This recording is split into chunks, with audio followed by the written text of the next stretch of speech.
헤지펀드는 전통적인 투자 펀드와 달리 시장의 방향성과 무관하게 절대 수익을 창출하는 것을 목표로 합니다. 통상 증권 투자 회사라고 하죠. 뮤추얼 펀드와 비교한 표를 보면서 이전 챕터 내용에 이어서 비교 정리를 먼저 하면 더 와닿을 것이고 이후 전략들에 대한 내용도 더 이해가 잘 될 것이라 생각됩니다. HNWI 또는 울트라 하이 넷 워스 인디비주얼, 초고액 자산가들을 대상으로 출자를 받아서 자산운용을 수행한다는 점에서는 헤지펀드와 사모펀드가 유사하나, 헤지펀드는 거래소 상장 유가증권 상품들을 전략적으로 짧은 기간 투자도 가능한 반면에, 사모펀드는 주로 비상장 기업이나 단독 거래 기회가 생겼을 때 고객들, LP들에게 커미트먼트, 약정해둔 투자금에 대해 캐피탈 콜, 이걸 요청을 해서 투자금을 받는 식으로 장기간 투자를 하게 되고요.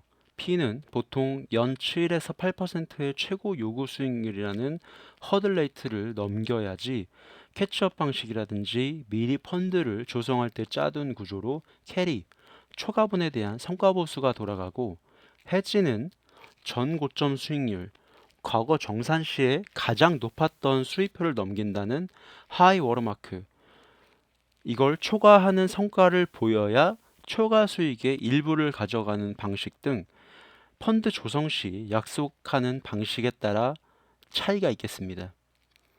표에서 운용 관리 보수 2%, 성과 보수 20% 이런 식을 220라고 해서 이게 통상적인 비율이었는데 현재는 점점 1대 15로 책정되는 상황이라고 보시면 되겠습니다.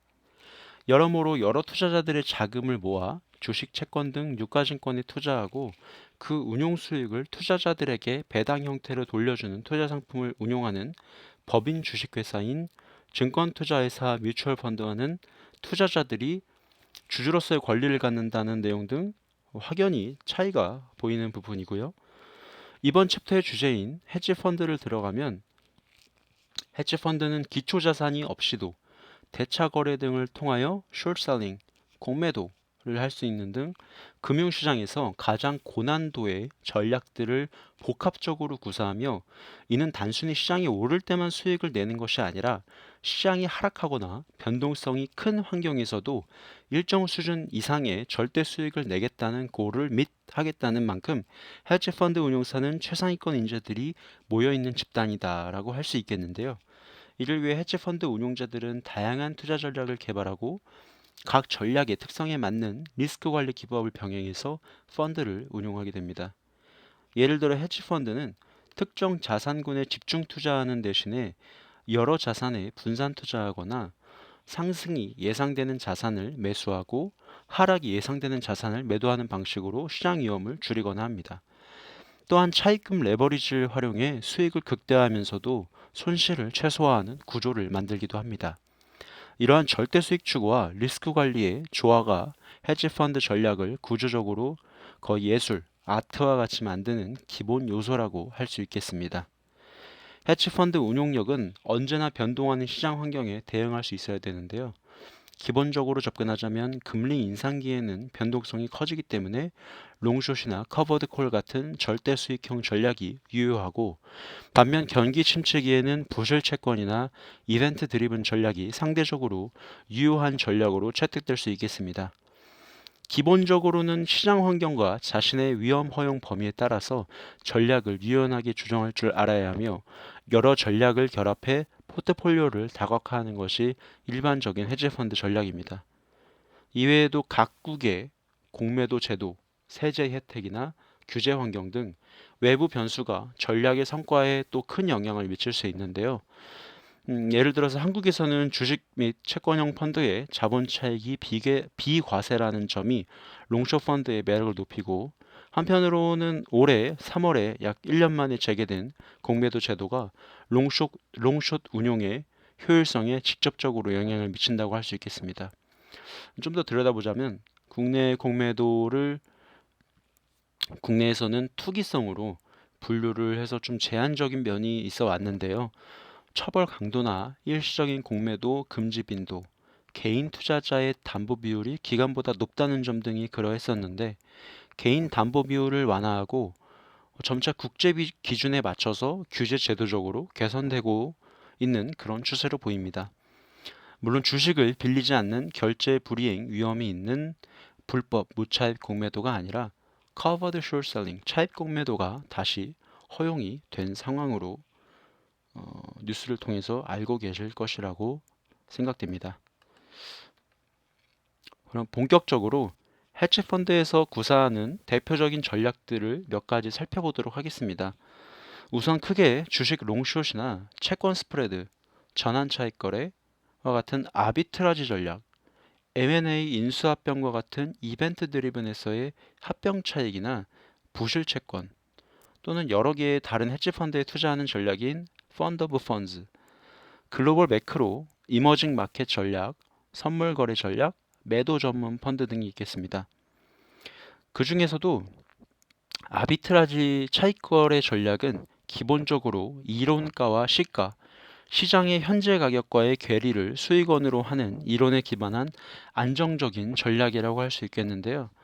마켓 뉴트럴 스트래티지, 주식시장 중립형 전략으로 상승 예상 종목을 롱하고 하락 예상 종목에 동시에 같은 비중으로 숏을 치며 차익 거래를 노리는 전략, 롱 비중을 크게 잡는 롱 바이어스드 전략, 이자율 스프레드를 이용하는 채권 간의 이자율 차이 등을 이용할 때는 채권 수익률 곡선을 보고 단스 장풀이라고 하는데 스티프닝, 수익률 곡선이 가팔라지면은 장기채를 매수하고 단기채를 매도하고 플래트닝, 수익률 곡선이 평탄해지면 단기채를 매수하고 장기채를 매도하는 방식이 수익률 곡선 채권 차익 거래가 될 것이고요. 컨버터블 본드는 CB, 전환사채 차익 거래로 기초자산의 변동성이 크고 컨벡시티가 크고 기초자산의 배당률이 낮고 전환 프리미엄이 낮은 상태가 이 차익 거래에 유리하다고 할 수 있겠습니다. 예를 들어서 전환사채와 기초주식 간의 가격 불일치, 그래서 저평가된 전환사채를 매수하고 고평가된 기초주식을 공매도하는 방식이며 주식 선물 스프레드 거래는 동일 자산의 선물과 현물 혹은 월물 간의 가격 차이를 이용해 수익을 내는 전략입니다. 이때 수수료 구조와 공매도 제도의 여부가 전략 성공에 중요한 변수가 되겠습니다. 차익거래 전략은 원리적으로 시장의 비효율성을 이용해서 동일 가치의 자산이 다른 가격에 거래되는 경우 그 차이를 이용해 수익을 내는 식이며 두 자산 간의 가격 불일치를 포착해서 저위험으로 수익 확보가 가능한 최소한의 위험으로 이익을 추구하는 전략으로 볼 수 있겠습니다. 롱숏 전략을 짚어보자면 특정 자산에 대해 상승할 것으로 예상되는 종목에는 롱, 매수 포지션을, 하락할 것으로 예상되는 종목에는 숏, 매도 포지션을 동시에 설정하여 시장 방향성에 관계없이 즉 주가의 상승과 하락 모두에서 수익을 추구하는 방식인데 실제 운용에서는 롱과 숏의 비율을 조정해서 시장 변동성에 대한 민감도인 베타를 제거하거나 낮추고 주식 선택 능력에 따라 절대 수익을 내려고 합니다. 롱숏은 특히 변동성이 큰 시장에서 안정적인 수익을 내는 데 유리하며 공매도 제도와 세제 혜택 등 외부 환경에 따라 운용 효율이 달라집니다. 롱숏 운용사들은 종종 동일 업종 내에서 고평가된 종목을 팔고 저평가된 종목을 사는 방식인 페어 트레이딩 이거나 순수 롱 포지션인 인핸스드 스트래티지 전략을 병행해서 포트폴리오를 다각화합니다. 한편 헤지펀드 운용 시장에는 여러 기관 플레이어들 중에서 이 프라임 브로커라는 헤지펀드의 다양한 서비스를 제공하는 헤지펀드의 주거래 증권사가 있는데요. 이들이 수행하는 주요 업무는 주식 대여, 공매도를 지원하는 주식 대여, 그리고 자금 대출과 신용 공여, 거래 청산, 결제 업무, 펀드 자산 보관 및 관리, 리서치 및 리스크 리포팅, 담보 관리, 투자자 소개 및 마케팅 등으로 이들의 역할 중에서는 롱숏 전략에 필요한 주식 대여 업무가 가장 중요하다고 볼 수 있겠습니다. 다음으로 이벤트 드리븐 전략은 합병, Mergers and Acquisition 뿐만 아니라 분사, 스핀오프, 이게 분사, 사업 개편하는 것, 그리고 청산, 구조조정, 신주 발행 등 다양한 기업 생명주기 이벤트에서 기업 상황에 큰 영향을 끼치는 상황이 발생하는 기회를 포착해서 수익을 추구하는 전략입니다. 이벤트 드리븐, 그대로 상황 의존형 전략으로서 적극적으로 위험을 취하는 전략이고, 여기서 머저 아비트리지 또 이벤트 드리븐 전략의 일종인데요. 기업 합병 M&A 발표 시점에 피인수 기업의 주식을 매수하고 인수 기업의 주식을 매도하는 전략이고, 상황에 따라서는 공매도와 차입도 사용을 합니다. 합병이 성사되면 피인수 기업의 주가가 인수 제한가에 수렴하는 것을 이용해서 차익을 얻으려는 전략입니다. 이 전략의 가장 큰 리스크는 합병이 예상대로 성사되지 않을 경우에 손실이 발생할 수 있다는 점입니다. 따라서 운용자는 합병 성사 가능성, 거래 조건, 법적, 경영적 변수 등을 면밀히 분석해 위험을 관리할 수 있어야겠습니다. 이벤트 드리븐은 합병 차익 거래보다 더 넓은 범위의 이벤트를 대상으로 하며 종종 방향성 투자나 상대가치 거래를 병행해 위험을 분산합니다. 예를 들어 분사 이벤트에서는 분사 후 독립된 자회사의 가치 상승을 예측해 투자할 수 있습니다.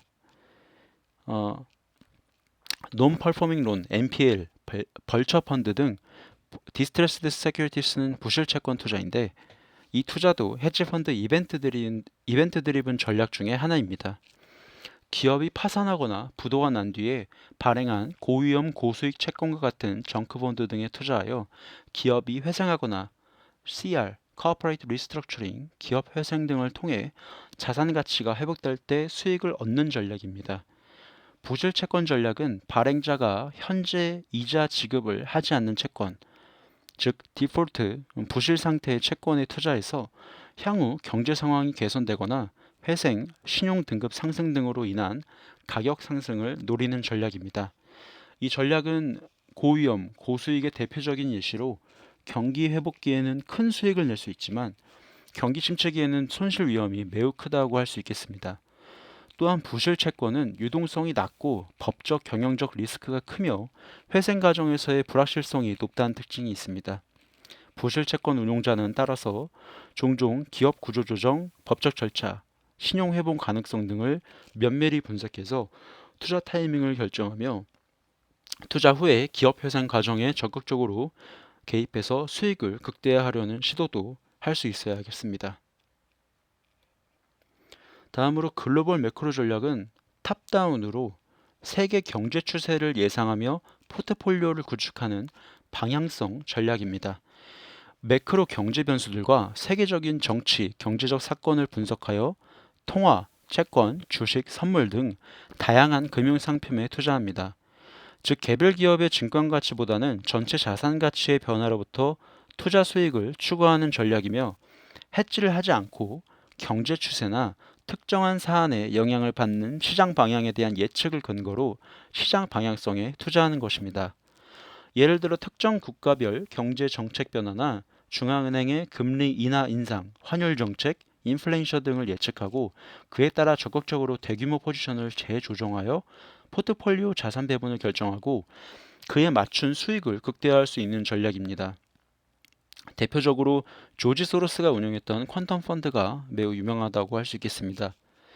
1973년부터 2011년까지 연평균 약 20%의 수익률을 달성했으며, 이 중 1973년에서 1989년도에는 연평균 이 기간 동안 34%로 CAGR 연평균 성장률을 보였고, 한때 100% 이상의 수익률을 달성한 적도 있었던 대표적인 펀드입니다.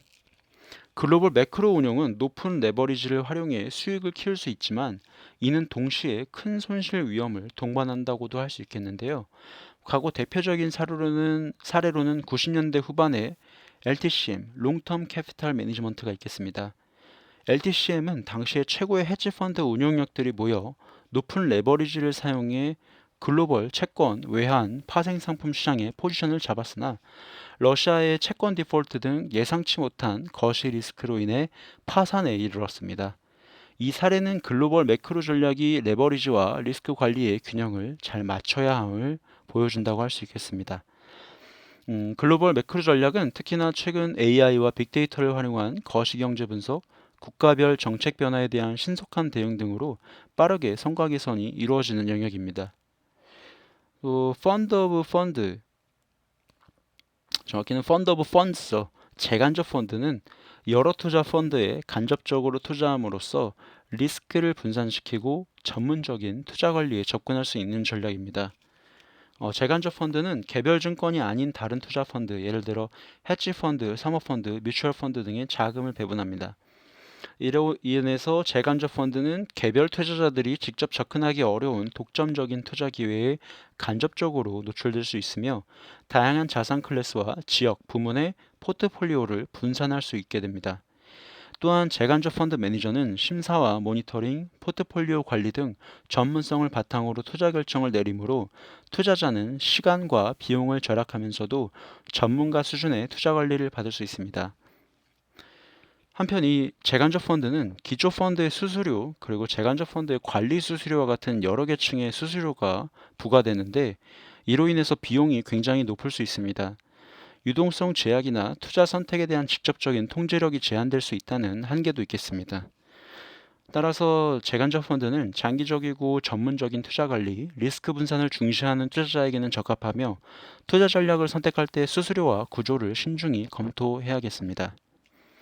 앞서 헤지 펀드는 앞서 사모펀드, 뮤추얼 펀드와 비교표에서도 확인했다시피 GP, 펀드 운용자가 자기 자금이 출자가 가능하다는 점이 포인트가 되겠는데요. 본인이 운용하는 펀드에도 투자할 수 있습니다.